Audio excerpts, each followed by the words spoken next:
Wala naghinulsol si Anay Mayor Jed Patrick Mabilog nga naging public servant ini matapos ang pila ka mga hitabo sa iya kabuhi sa sulod sa 7 ka tuig. Sa interview kay Mabilog, ginpahayag sini nga hindi nangin mahapos ang iya ginagyan sa Duterte administration sa diin may pamahog sa iya kabuhi kag sa iya pamilya bangod sa pamulitika.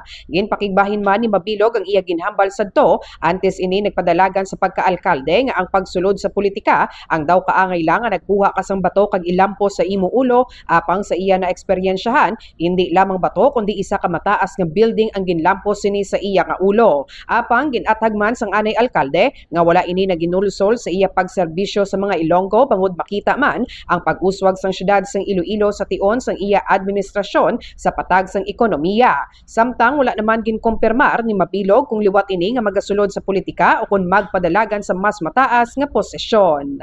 Ini si K5 Karen Badilla para sa Kampiyon nga Balita, Serbisyo Publiko kag Kalingawan sa Iloilo. K5 News FM.